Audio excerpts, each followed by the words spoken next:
The Tao is a guide to life, but I also think it's a design manual in so many ways because it talks about the uncertainty of creativity, the uncertainty of life, how to be comfortable with that, how to be a leader in a creative process without dominating other people. How do we fit in as people in this universe in the creative process without dominating, without just grinding to want something. That's not how creativity comes about. That's not where it comes from by putting in a certain amount of hours. And there's a lot of uncertainty. And I know when I was younger, speaking for myself, that uncertainty was very concerning. And so I think part of this is if that's not something that you can know you put in X amount of hours and something happens, then where does it come from? How can we think about the ambiguity of creativity in general in a way that allows for us to be open to letting it come in and letting us see and being alert enough, not so sort of myopic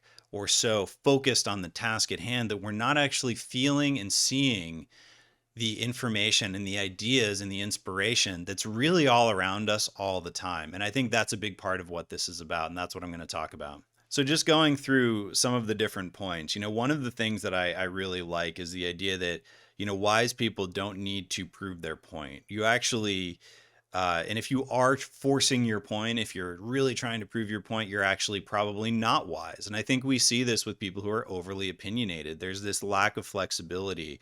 And the idea is that the Tao flourishes by not forcing it, by not dominating. You actually are showing leadership by realizing that you're corralling things. You're just sort of understanding and being in the right frame of mind for the right context that you're in.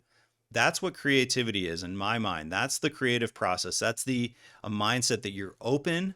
You can still lead from that position, but you're not dominating. You're not just a loudmouth telling other people what's up because the chances that you're right all the time is pretty low. There's also this idea that when some people hear this way of thinking, it will respond to them and it'll almost immediately become part of their life or the way they think. And for other people, it just won't. And that's actually a big part of it. That's the yin and yang, the opposites, the balance of opposites. And, things in line with that are that, the direct path is often a longer path.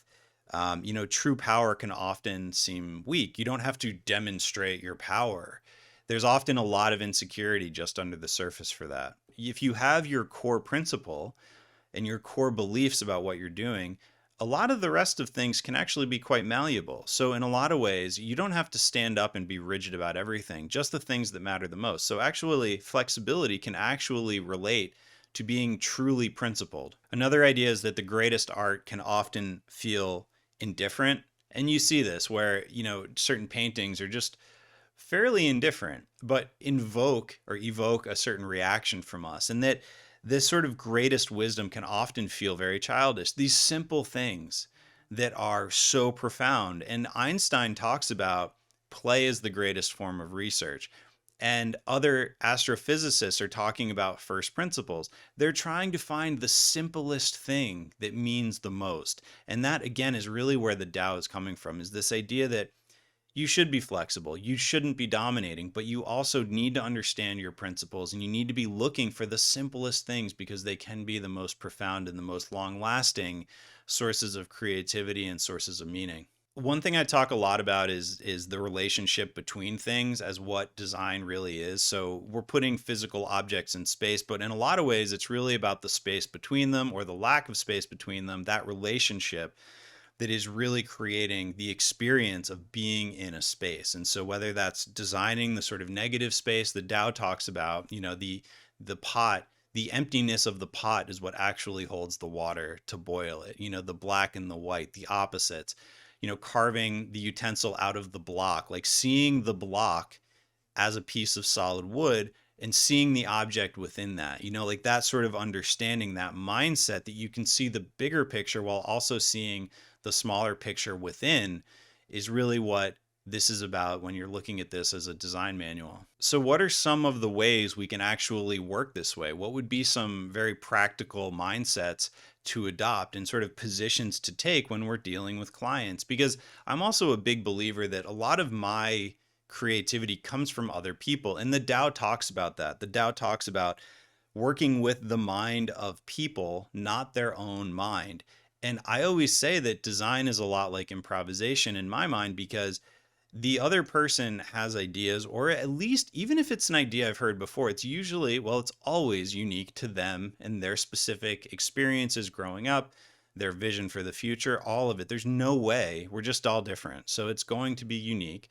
And so by working with other people's minds as the source, it takes the burden off of me. I have my own ideas, I have my own experience, I have my own things I'm interested in, prefer for sure. But by working with the other people and focusing on them, I have found that it isn't giving up creativity at all. It's actually enhancing it. I feel like the more I focus on other people, the more I end up with more creative results compared to when I was saying graduate school or undergraduate, where you would do these sort of ambitious or kind of like sightless projects, or things that were really more thought experiments.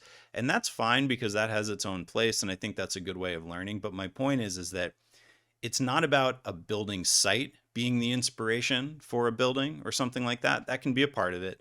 But it's really about the vision and intent, and really understanding what that is from the other person. So, really working with them as the starting point, their mind as the starting point. That's a huge part of what the Tao is talking about. So, the way that this actually happens in practice is the idea that we're being careful, we're being patient, we're being fluid, but we're being very alert. We're waiting. They say waiting for the mud to settle in the water. So the sort of churned up nature of muddy water, letting that settle, seeing what develops. We're not also ignoring it. We're being attentive. We're being aware. We're paying attention. We're asking questions, but we're giving it time to boil down or clear up or simmer. And the right decisions often end up really presenting themselves. And if we're there to catch it, if we're there to see it, if we're being alert, we're being flexible, we're being focused, new ideas show up. And that's a big part of what we're talking about here. And the idea is sort of like gravity's rainbow, where like the ideas are out there. We just need to be the ones open enough to actually receive them. One of the things that is an issue for, I think, anybody who's being creative, putting their own work out there, making videos, whatever it is the idea that you really can't worry too much about what other people are saying. Really, I mean, I think there's certain people you have to, but the Tao talks a lot about letting work go, doing work in a sort of pure mindset with a pure intention for the right reasons, not trying to rush, but doing the work and letting it go, not clinging to it, because that's not the future. That's not seeing things how they are. That's worrying about other people controlling how you go about things. And so it really goes back to being open, being aware, but also not clinging to things once they're out of our hands. And in a lot of ways, I always talk about how in buildings, I'm not there to explain how something is supposed to work in a building or how it's supposed to feel or whatever. So talk about, a sort of extreme version of having to give it up. These things are put into the world, and I want people to understand or sort of experience them in their own way that is trying to be choreographed, but I can't guarantee that's the case. So there's a lot of this sort of intentional letting go that happens, and the Tao talks a lot about that in different aspects of life. And finally, the idea that when we're seeking, we find things. So none of this is talking about being passive. None of this is talking about just letting things happen while you don't pay attention to the world as it flies by. It's actually the opposite. It's about having a relaxed awareness that is catching ideas as they're coming to you because you have the intention, but you're not forcing it. And you can see, if you're looking for answers, this isn't the book for you. But this is the way life works, is that the world is gray. You're balancing multiple issues and complicated projects always. That's just the way it works. So you're better off trying to look at it from a holistic point of view so that you can actually understand how it's all going together.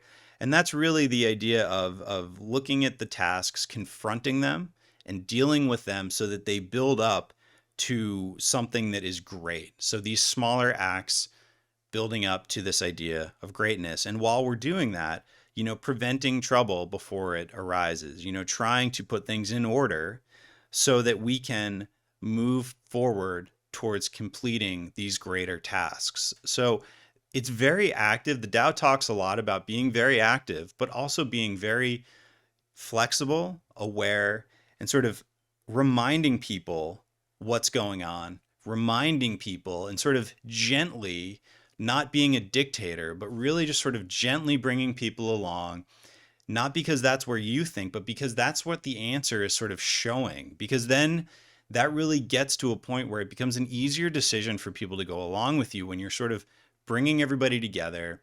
And that is really such a huge part of what the Tao is here. And again, it talks about, the simplest pattern is often the clearest. And so if you can't describe what you're trying to do with your words, for even for an artistic project, I think that's really important, because if you can't describe something fairly simply that everything else kind of spirals out from, that's probably a sign that something's wrong.